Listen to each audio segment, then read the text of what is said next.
NRI से विवाह कर आंचल रुपयों में खेलेगी, ये सोचकर सब बहुत खुश थे। पुराने संबंध होने के कारण वर के बारे में उन्होंने ज्यादा छानबीन करने की जरूरत महसूस नहीं की। यही उन सब की सबसे बड़ी भूल थी। नमस्कार मित्रों, आज हम आप लोगों के लिए नलिनी शर्मा की लिखी कहानी लेकर उपस्थित हैं। आज की कहानी है मोहभंग। मित्रों, किट्टी पार्टी की समाप्ति पर रागिनी अंसल ने सभी 11 महिलाओं को एक एक इम्पोर्टेड लिपस्टिक देकर विदा किया। वैसे तो पार्टी के आयोजन को भव्य बनाने के लिए सभी महिलाएं एक से एक बढ़ चढ़कर प्रयास करती थीं, पर रागिनी अंसल का मुकाबला कोई भी महिला नहीं कर पाती थी। 5 साल पहले अंसल दंपत्ति ने उस पाश कॉलोनी में यह विशाल बंगला खरीदा था।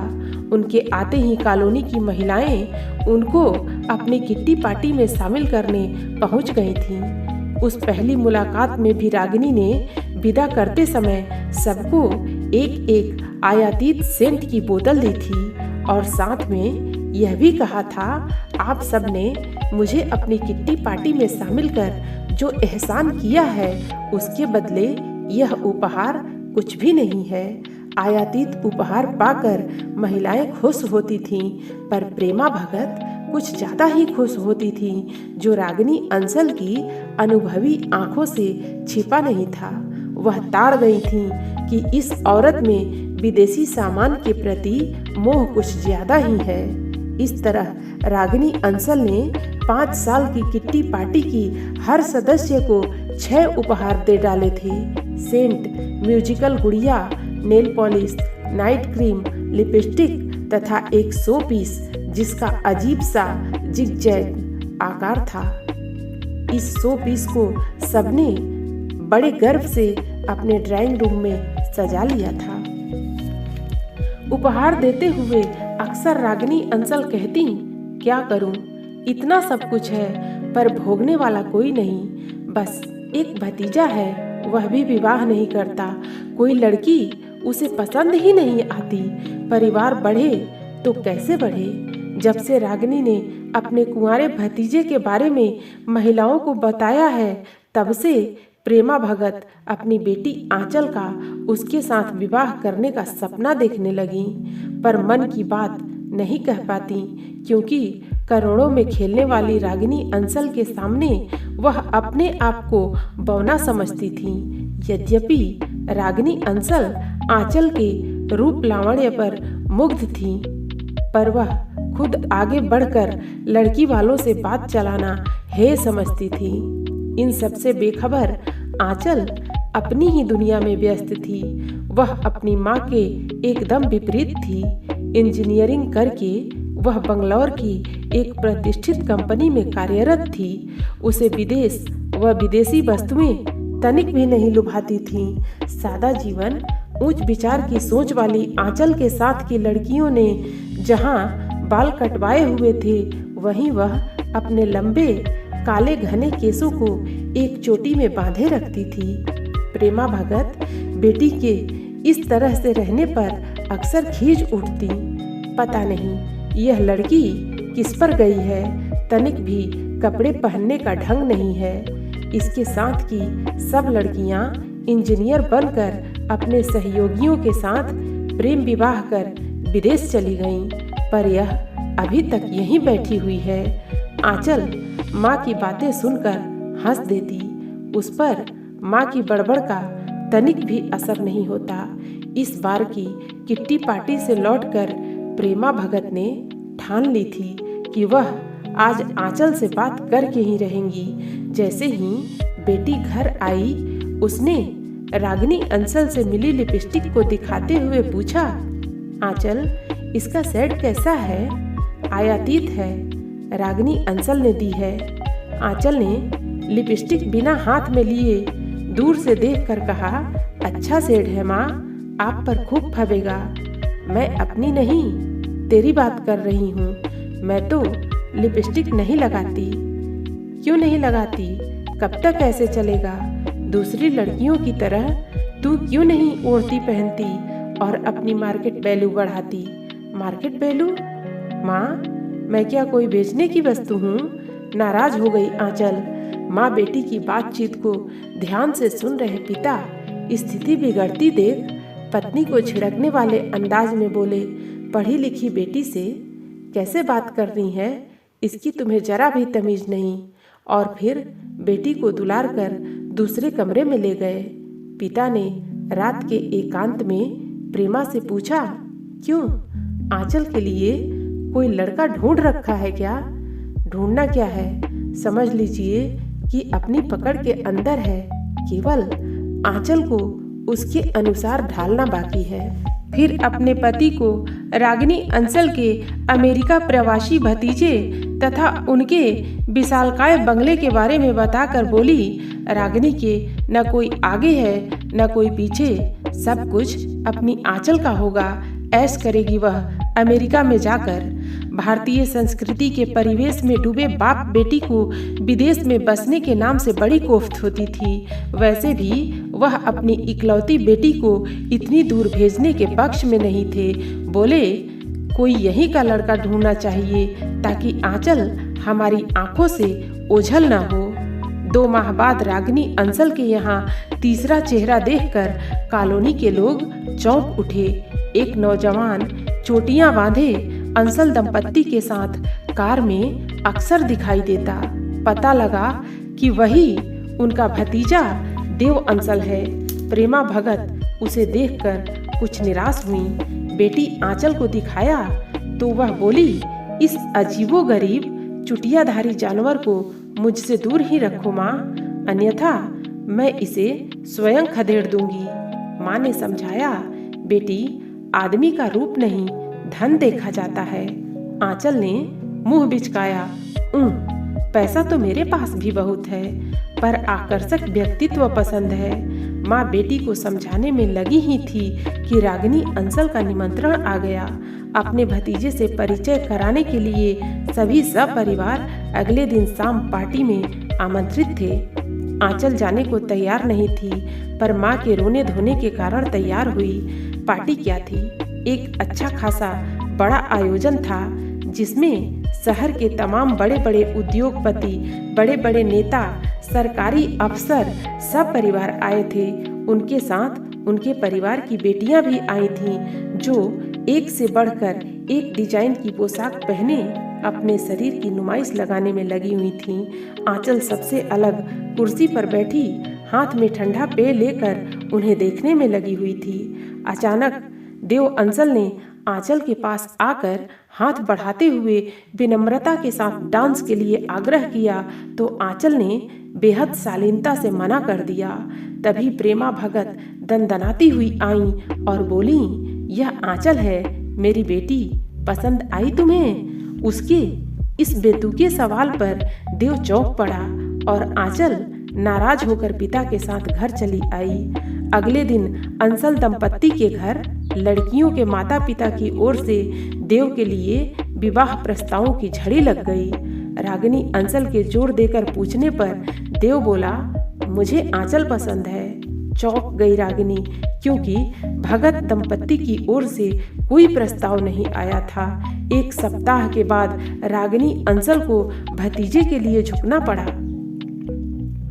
उन्होंने प्रेमा भगत को फोन लगाया और बोली, आपने मेरे भतीजे को देखकर अभी तक अपनी कोई राय नहीं दी। क्यों नहीं रागिनी जी, मैंने आपके भतीजे को देखा और पसंद भी किया, पर आपको क्या बताऊं? कहते कहते प्रेमा रुक गई। नहीं, आपको तो बात बतानी ही पड़ेगी। श्रीमती अंचल की रौबीली आवाज सुनकर प्रेमा भगत का मुख अपने आप खुल गया और वह बोल पड़ी, आंचल को देव की चुटिया पसंद नहीं है। आंचल की नापसंदगी सुनकर रागिनी को धक्का सा लगा और उन्होंने आहत होकर फोन रख दिया।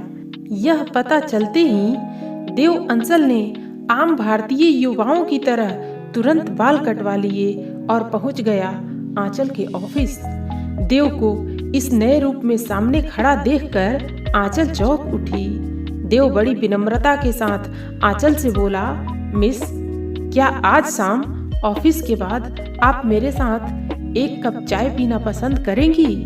उसके निमंत्रण में एक अनोखी आतुरता का भाव देखकर आंचल मना नहीं कर सकी। इस पहली मुलाकात के बाद तो दोनों की शामें एक साथ गुजरने लगीं। दोनों के ही घर वाले देव व आंचल की मुलाकातों से अनजान थे, पर बाहर वालों की नजरों से कब तक बचे रहते, खासकर तब जब मामला अंसल परिवार से जुड़ा हो। दोनों के घर वालों को जब उनके आपस में मिलने की जानकारी हुई तो भगत परिवार बेहद खुश हुआ, पर रागिनी अंसल के पैरों तले धरती खिसक गई। इस बीच देव ने आंचल के सामने विवाह का प्रस्ताव रख दिया। आंचल ने भी हाँ कर दी। बेटी के हाँ करने की बात सुनकर प्रेमा भगत ने उसे खुशी से चूमते हुए कहा, आखिर बेटी किसकी है? एक भव्य समारोह में देव व आंचल का विवाह हो गया। चूंकि अंसल परिवार के साथ रिश्ता हुआ था और आंचल के माँ बाप ने यह पता लगाने की कोशिश नहीं की कि देव अमेरिका के किस शहर में रहता है तथा वहाँ काम क्या कर रहा है, फिर भी आंचल के बॉस केशवन ने उसका त्याग पत्र अस्वीकार करते हुए उसे समझाया, आंचल, मैं तुम्हारे पिता समान हूँ, बहुत अनुभवी हूँ। अनजान देश में अनजान पुरुष के साथ जा रही हो। बेशक देव तुम्हारा पति है, पर तुम उसके बारे में अधिक तो नहीं जानती, इसलिए नौकरी मत छोड़ो। वहाँ न्यूयॉर्क में भी हमारी कंपनी की एक शाखा है। मैं तुम्हारी पोस्टिंग वहीं कर दे रहा हूँ, अवश्य ज्वाइन कर लेना। देव को बिना बताए आंचल ने वहाँ का नियुक्ति पत्र संभाल कर रख लिया था। एयरपोर्ट पर विदा करने आए लोगों की भीड़ देखकर आंचल को अपने भाग्य पर रश्क होने लगा। लगभग 16 घंटे का हवाई सफर था, पर देव अपने ही ख्यालों में खोया था। बड़ा विचित्र लगा आंचल को। पहली बार आंचल को ध्यान आया कि देव ने अपने बिजनेस के बारे में उसे कुछ भी नहीं बताया था। पूछने पर बोला, दूर जा रही हो तो खुद ही सब कुछ देख लेना। न्यूयॉर्क शहर की सीमा से लगा मेरा कारखाना है, कारों के कल पुर्जे बनते हैं। आश्वस्त हुई आंचल जानकर। न्यूयॉर्क पहुंचकर अगले ही दिन सुबह देव कारखाने चला गया तो उस विशालकाय बंगले में आंचल अकेली ही रह गई। जब तीसरे दिन भी देव नहीं लौटा तो चौथे दिन बोर होकर आंचल ने नौकरी ज्वाइन करने का मन बनाया। कंपनी की न्यूयॉर्क शाखा के बॉस रेमंड ने उसका बेहद गर्मजोशी से स्वागत किया। पूरे स्टाफ से परिचय करवाया। पति के रूप में देव अंसल का नाम सुनते ही वहां अचानक चुप्पी छा गई। आंचल ने चौंक कर रेमंड की ओर देखा तो उन्होंने इशारे से आंचल को अपने केबिन में बुलाया और पूछा, क्या वास्तव में तुम्हारे पति देव अंसल ही हैं? रेमंड के प्रश्न और स्टाफ के लोगों की चुप्पी को देखकर उसे किसी अनहोनी का पूर्वाभास हो रहा था। कुछ रुककर रेमंड ने फिर पूछा, मैडम, देव अंसल से आपका विधिवत विवाह हुआ है या आप दोनों की लिव इन व्यवस्था है? यह लिव इन व्यवस्था क्या होती है, मैं समझी नहीं। सर, स्पष्ट बताइए, आंचल कांपते हुए बोली। जब बिना विवाह के लड़का और लड़की पति पत्नी की तरह साथ रहने लगते हैं तो उसे लिव इन व्यवस्था कहते हैं। रेमंड बोले, विश्वास नहीं होता कि देव अंसल जैसे व्यक्ति ने विवाह कैसे कर लिया। वह तो लिव इन व्यवस्था का पक्षधर है। तकरीबन 2 साल पहले अरुणा नाम की एक लड़की देव के साथ लिव इन थी। गर्भवती हो गई तो देव पर विवाह के लिए जोर डालने लगी। तब देव ने उसे अपने घर से निकाल बाहर किया। सुनते हैं उसने आत्महत्या कर ली। आंचल ने उनका वाक्य पूरा किया। चौंक कर रेमंड ने आंचल की ओर देखा और बोले, नहीं, उसने आत्महत्या नहीं की थी, उसकी हत्या हुई थी। पुलिस को देव पर शक था। वह इस मामले में जेल भी गया था, पर सबूत के अभाव में छूट गया। आंचल याद करने लगी अरुणा को, जो उसके साथ कॉलेज में पढ़ती थी, और अचानक पता चला कि उसको किसी NRI से प्रेम हो गया था और वह हमेशा के लिए अमेरिका चली गई थी। रेमंड ने बताया कि देव ने अपने कारखाने में ही एक छोटा सा बंगला बनवा रखा है। वहाँ आजकल मिली नाम की एक अमेरिकन लड़की लिव इन व्यवस्था में देव के साथ रह रही है। फिर कुछ रुक कर बोले, यहाँ आने वाले कुछ भारतीय पुरुष दोहरा मानदंड अपनाते हैं। अकेले में यहाँ कुछ और भारत में माता पिता तथा रिश्तेदारों के सामने कुछ अलग मुखौटा ओढ़े रहते हैं। आंचल सोच रही थी कि देव का असली चेहरा सबके सामने लाना होगा ताकि वह आगे किसी लड़की की भावनाओं से खिलवाड़ न कर सके। अपने दफ्तर के एक अमेरिकन सहयोगी के साथ वह अंचल के कारखाने की ओर चल पड़ी। ठिकाने पर पहुंचकर आंचल ने देखा कि कारखाने के पश्चिमी छोर पर स्थित बंगला दूर से ही लुभा रहा था।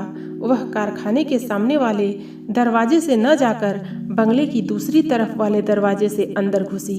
कुत्ते के भौंकने की आवाज सुनकर अंदर से एक बेहद खूबसूरत युवती बाहर निकली। बड़े ही सहज भाव से आंचल ने आगे बढ़कर उसका अभिवादन किया। बोली, मैं आंचल हूँ, देव से मिलने के लिए भारत से यहाँ आई हूँ। उस लड़की ने अंग्रेजी में कहा, देव बाहर गया है, 1 घंटे बाद लौटेगा। आप यहाँ बैठकर इंतजार कर सकती हैं। आंचल यही तो चाहती थी। उसे अंदर ले जाते हुए मिली ने अपना परिचय दिया। मैं देव की पत्नी मिली हूँ। तपाक से आंचल बोली, मैं भी देव की कानूनन ब्याहता पत्नी हूँ। उसने 15 दिन पहले भारत में मुझसे विवाह किया था। 1 घंटे बाद जब देव लौटा तो मिली और आंचल को एक साथ एक सोफे पर बैठा देखकर बौखला गया। वह घबराकर उल्टे पांव वापस लौटने ही वाला था कि दोनों ने उसे लपक कर पकड़ लिया और अंदर ले जाकर एक कमरे में बंद कर दिया। इसके बाद आंचल और मिली ने फोन कर पुलिस को बुलाया और देव को धोखा देकर विवाह करने के अपराध में पुलिस के हवाले कर दिया। यही नहीं, दोनों ने मिलकर अरुणा की संदेहास्पद मौत की फाइल को दोबारा खुलवा दिया। बेटी आंचल को सही सलामत वापस पाकर प्रेमा भगत एक अलग ही सुकून महसूस कर रही थीं। रागिनी अंचल ने किट्टी ग्रुप से हमेशा के लिए अपना नाता तोड़ लिया तथा उनकी भव्य पार्टी में अपनी अपनी बेटियों को सजाकर लाए माता पिता एक दूसरे से यही कह रहे थे कि अच्छा हुआ जो हम बाल बाल बच गए। मित्रों, हर कहानी में कोई न कोई संदेश छुपा होता है। कहानी लोगों का मनोरंजन करने के साथ साथ जिंदगी की जरूरी सीख भी देती है। मित्रों, चैनल को सब्सक्राइब और वीडियो को लाइक अवश्य कर देना। धन्यवाद।